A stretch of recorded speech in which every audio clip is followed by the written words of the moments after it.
കോട്ടയം നഗരത്തിലെ ഗതാഗതക്കുരുക്ക് തുടങ്ങിയിട്ട് ഇപ്പോൾ 2 മാസക്കാലം പൂർത്തിയാവുകയാണ്. 2 മാസം കൊണ്ട് ഒരു ഭാഗത്ത് കലുങ്ക് നിർമ്മാണം പൂർത്തിയാക്കിയെങ്കിലും ഇനി ഒരു വശത്തെ കലുങ്ക് നിർമ്മാണം കൂടി പൂർത്തിയാവാനായിട്ടുണ്ട്. അതും കൂടി പൂർത്തിയായാൽ മാത്രമേ കോട്ടയം നഗരത്തിലെ വലിയ രീതിയിലുള്ള ഗതാഗതക്കുരുക്കിന് ഒരു ശമനം ഉണ്ടാവത്തുള്ളൂ.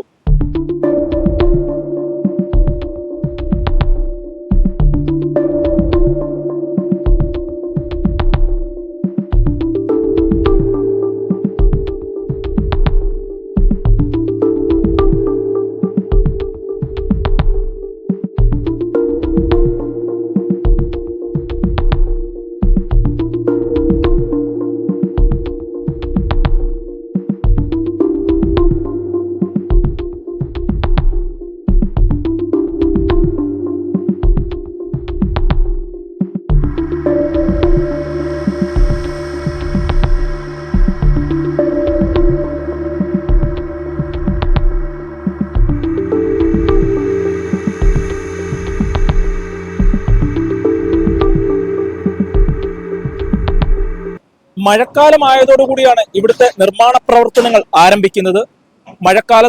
മഴക്കാലത്തിന് കൂടെ തന്നെ സ്കൂളുകളുടെ പ്രവർത്തനം ആരംഭിച്ചതോടുകൂടി വലിയ രീതിയിലുള്ള ഗതാഗത കുരുക്കുകളാണ് ഓരോ ദിവസങ്ങളിലും ഇവിടെ രൂപപ്പെട്ടത്. കോട്ടയം സ്റ്റാർ ജംഗ്ഷനിലെ വെള്ളക്കെട്ടിന് പരിഹാരമായി കലുങ്ക് നിർമ്മാണം ആരംഭിച്ചിട്ട് 2 മാസങ്ങൾ പിന്നിടുകയാണ്. വാഹനങ്ങൾ ഗതാഗത കുരുക്കിൽ കിടക്കാൻ തുടങ്ങിയിട്ടും മാസം 2 കഴിയുകയാണ്. ഇതുവരെയും നിർമ്മാണം പൂർത്തിയാക്കാനായി സാധിച്ചിട്ടില്ല.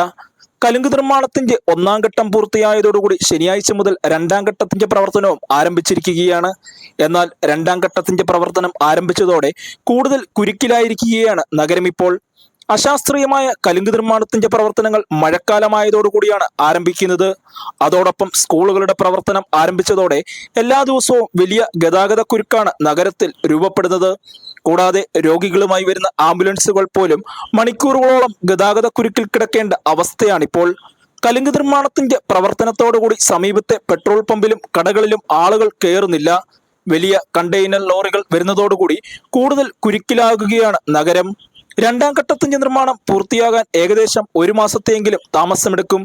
അടിയന്തരമായി തന്നെ കലുങ്ക് നിർമ്മാണം പൂർത്തിയാക്കണമെന്നാണ് യാത്രക്കാരുടെയും നാട്ടുകാരുടെയും ആവശ്യം.